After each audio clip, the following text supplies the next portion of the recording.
पिछले साल जब राहुल गांधी ने प्रधानमंत्री को गले लगाया तो यह एक राष्ट्रीय चर्चा बन गई, जिसमें लोगों ने इस तरह की कार्यवाही की योग्यता पर चर्चा की। हालांकि जिस चीज ने मेरी कल्पना पर जोर दिया वो ये कार्यवाही नहीं थी, बल्कि कुछ ऐसा था जो ये सब चीज के पीछे चल रहा था। रूलिंग पार्टी के कुछ मेंबर राहुल गांधी को जय श्री राम कहने के लिए उकसा रहे थे, जबकि राहुल गांधी ने उस कॉल का कोई जवाब नहीं दिया। जिस मुद्दे ने मुझे परेशान किया वह ये नहीं था कि रूलिंग पार्टी के सदस्यों के लिए इस तरह की चर्चा करना सही था या राहुल गांधी की प्रतिक्रिया क्या होनी चाहिए थी। बेचैनी इस बात से आई कि भगवान श्री राम केवल एक हिंदू भगवान का नाम होने से कहीं अधिक है।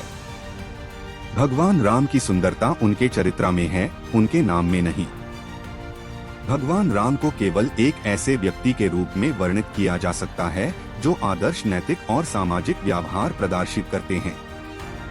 भगवान श्री राम स्वामी विवेकानंद के शब्दों में सत्य, नैतिकता, आदर्श पुत्र, आदर्श पति और सबसे बढ़कर आदर्श राजा के अवतार है। वह बुराई पर अधिकार की जीत का प्रतीक है। भगवान श्री राम बताते हैं कि मनुष्य को अपनी नैतिक सीमाओं को कैसे पूरा करना चाहिए और अपने सीमाओं को सख्ती से पालन करना चाहिए ताकि सामाजिक व्यवस्था को बनाए रखा जा सके। ये ठीक ऐसी तथ्य के कारण है उन्हें मर्यादा पुरुषोत्तम के रूप में जाना जाता है। हमारा समाज मजबूत वैल्यू सिस्टम को महसूस करता है जो भगवान राम के अराउंड घूमती है। ठीक यही कारण है कि एक विशिष्ट हिंदू परिवार में महाभारत या किसी भी अन्य हिंदू एपिक्स की कंपैरिजन में रामायण को परफेक्ट पार्ट ऑफ एग्जाम्पल्स के लिए पसंद किया जाता है। निस्वार्थ, ईमानदार, साहसी होने और सत्यनिष्ठा के उच्चतम मानकों को बनाए रखने के लिए परिवार के सदस्यों का सामाजिककरण किया जाता है। रामायण के प्रत्येक पाठ का उद्देश्य परिवार के सदस्यों, स्पेशली बच्चों को जीवन में गुड न्यूज को विकसित करने के महत्व से अवगत कराना है। हालांकि यह वैल्यू सिस्टम कम हो जाती है जब वही बच्चे सार्वजनिक प्रवचन में प्रवेश करते हैं। दरअसल भगवान राम के नाम पर बच्चों को क्या पढ़ाते हैं और भगवान राम के नाम पर वयस्क क्या कर रहे हैं, इसमें एक अंतर है। हमारा समाज आज भारी नैतिक संकट का सामना कर रहा है। हमारे सार्वजनिक संवाद में भ्रष्टाचार, बेईमानी, हिंसा और छल का खतरा नया सामान्य है। बलात्कार की घटनाएं बढ़ रही हैं। भ्रष्टाचार हर स्तर पर अपनी जड़ें जमा चुका है और हिंसा हमारे समाज में स्वीकार्य होती जा रही है। यहीं पर हमें फिर से भगवान राम की जरूरत है कि वे हमें बताएं कि आज हमें उनके चरित्र पर बहस करने की जरूरत है, न कि उनके नाम की। भगवान राम हिंदू पहचान के बारे में नहीं है, बल्कि हिंदू मूल्यों के बारे में है। यदि वह हिंदू धर्म का प्रसार करना चाहते थे तो वह रावण को मारने के बाद सभी राक्षसों को अपने वंश में परिवर्तित कर सकते थे, लेकिन उन्होंने ऐसा नहीं करना पसंद किया। लड़ाई सिद्धांतों पर थी, न कि युद्ध में शामिल दो पक्षों की पहचान पर। ये वही सिद्धांत हैं जिन पर आज हमें पहचान के लिए लड़ने के बजाय लड़ने की जरूरत है। हमारे समाज में सच्चाई, अखंडता और ईमानदारी के सिद्धांतों को फिर से जीवंत करने की जरूरत है और पहचान के प्रति जुनून को कम करने की जरूरत है। भ्रष्टाचार हिंदू मूल्य नहीं है तो भगवान राम की भूमि इतने बड़े स्तर के भ्रष्टाचार को कैसे सहन कर सकती है? हम भगवान राम को भ्रष्टाचार की बहस में क्यों नहीं ला रहे हैं? भगवान राम एक निस्वार्थ राजा थे जिन्होंने अपने बारे में सोचने से पहले अपने लोगों के बारे में सोचा। आज की दुनिया में यह दर्शन बदल गया है।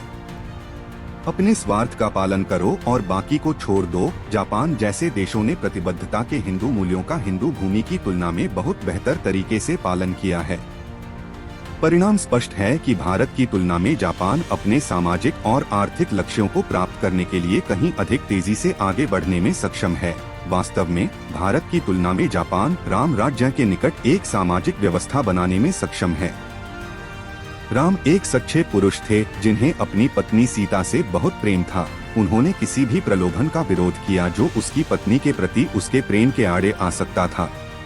ऐसे पुरुष की पूजा करने वाला समाज महिलाओं के खिलाफ बढ़ते अपराध का गवाह कैसे हो सकता है? भगवान राम ने जो मर्यादा निर्धारित की थी उसका नियमित रूप से उल्लंघन किया जा रहा है। क्या मर्यादा का उल्लंघन करने वाले हिंदू कहला सकते हैं? हिंदू होने का अर्थ है उन महिलाओं का अत्यधिक सम्मान करना जो समाज को एक साथ रखने में महत्वपूर्ण भूमिका निभाती हैं। दुख की बात है कि भगवान राम की इस भूमि में उनके अधिकारों का बार बार उल्लंघन किया जा रहा है। भारत को अपने हिंदू मूल्यों को पुनर्जीवित करने और पहचान के मुद्दों को एक तरफ छोड़ने की सख्त जरूरत है। भरत भूमि को सतही तर्क वितर्क में उलझने के बजाय अपनी बुनियाद के आधार पर काम करने की जरूरत है। हमें एक ऐसी सामाजिक व्यवस्था की आवश्यकता है जो ईमानदार, प्रतिबद्ध हो और सत्यनिष्ठा के उच्चतम मानकों को दर्शाती हो, जबकि इसे व्यवस्थागत और व्यक्तिगत दोनों स्तरों पर बदलाव की आवश्यकता है। यह व्यक्तिगत स्तर है जो बड़े बदलाव के लिए आरंभकर्ता हो सकता है।